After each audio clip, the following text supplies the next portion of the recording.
Hello दोस्तों, कैसे हैं आप सब। तो चलिए आज की कहानी स्टार्ट करते हैं। रागनी और शालू दोनों बचपन की दोस्त थी। दोनों एक दूसरे को बहुत मानती थी। उनके घर भी पास पास थे। एक दिन रागनी शालू के पास आती है और कहती है, शालू हम लोग शहर जा रहे हैं। मेरे पापा को शहर में काम मिल गया है। यह कहकर वह रोने लगती है। उसकी बात सुनकर शालू भी रोने लगती है। बहन, क्या अब हम कभी नहीं मिल पाएंगे। रागनी की बात सुनकर शालू भी रोने लगती है। बहन, क्या अब हम कभी नहीं मिल पाएंगे। रागनी बोली, पता नहीं किस्मत को मंजूर होगा तो हम जरूर मिलेंगे। तू एक काम करना, मुझे फ़ोन करती रहना। मैं भी शहर पहुंचकर तुझे अपना नया नंबर दे दूंगी। 2 दिन बाद रागनी का परिवार शहर के लिए रवाना हो गया। विदा होते समय रागनी और शालू दोनों एक दूसरे से लिपटकर खूब रोई, लेकिन आखिर उन्हें बिछड़ना ही था। अगले दिन शालू रागनी के फ़ोन का इंतजार करती रही, जिससे उसे रागनी का नया नंबर मिल सके। हार कर उसने पुराने नंबर पर फ़ोन मिलाया, लेकिन वह स्विच ऑफ था। इसी तरह कई दिन बीत गए। एक दिन सपने में शालू को रागनी रोती हुई नजर आई। तभी शालू की आँख खुल गई। वह बहुत डर गई। रागनी का कोई फ़ोन भी नहीं आया था।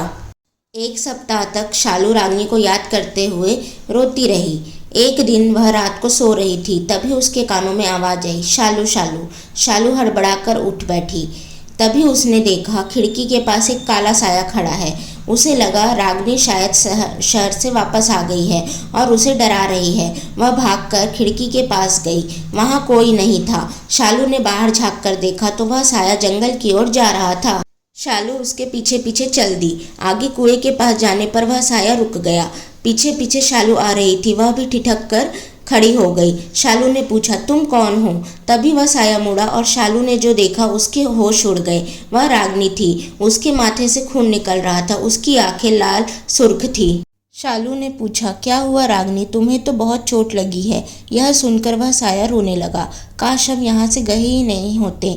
यहाँ से जाने के बाद हमारी बस खाई में गिर गई। हम सब मर गए। मेरी आत्मा को शांति नहीं मिली है। मैं तुम्हें लेने आई हूँ, तुम मेरे साथ चलो। यह सुनकर शालू जोर जोर से रोने लगी। वह बहुत डर गई। वह वापस भागकर अपने घर आ गई। रागनी उसे आवाज़ देती रही। घर आकर सारी बात शालू ने अपने माता पिता को बताई। उन्होंने गांव के पंडित जी से बात की और रागनी के परिवार की आत्मा की शांति के लिए उन सबका श्राद्ध और पिंडदान करवाया। शालू ने रोते रोते रागनी को विदा किया। धीरे धीरे समय बीत गया। शालू अब बड़ी हो गई थी। आज उसकी शादी थी। पूरे गांव में शादी की हलचल थी। घर में मेहंदी और हल्दी लगाई जा रही थी।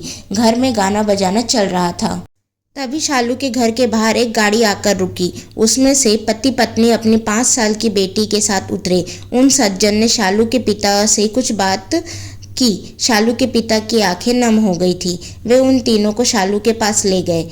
बेटी देख, तेरे से मिलने कौन आया है। इससे पहले वे आगे बताते वह छोटी सी बच्ची बोल पड़ी, क्यों शालू की बच्ची अकेले अकेले शादी कर रही है, मुझे नहीं बुलाया। यह सुनकर शालू आश्चर्य से उस बच्ची को देखने लगी। उसे कुछ समझ नहीं आ रहा था। तभी वह बच्ची बोली, मैंने कहा था ना मैं तुझसे मिलने आऊंगी, देख मैं आ गई। यह कहकर वह शालू की ओर बढ़ी। शालू बोली, तू कौन है। वह लड़की बोली, मैं तेरी सहेली रागिनी। तू भूल गई ना मुझे। तब उस सज्जन ने बताया, बेटी हमारे घर 6 साल पहले यह बेटी पैदा हुई थी। फिर जब यह बोलने लगी तभी से इस गांव के बारे में तुम्हारे बारे में बताने लगी। पहले तो हमने इसकी बातों पर ध्यान नहीं दिया, लेकिन आज से 2 दिन पहले वह जिद करने लगी कि इसकी सहेली की शादी है, इसे वहां जाना है, तो मजबूर होकर हमें इसे यहाँ लाना पड़ा। शालू की आंखों से आंसू बह रहे थे। वह उस बच्ची से गले लग गई। बहन, तू कहाँ चली गई थी। तुझे पता है मैं कितना रोई थी तेरे लिए। रागनी के रूप में वह बच्ची बोली, जब तू मेरा पिंडदान कर रही थी तब मैं भी बहुत रो रही थी। फिर मुझे मुक्ति मिल गई। अब मेरा पुनर्जन्म हुआ है। जब मैं तुझसे मिलने आई हूँ। जब गांव वालों को इस बारे में पता लगा तो पूरे गांव के लोग उस बच्ची को देखने आने लगे। वह गांव के बड़े लोगों में सबको जानती थी।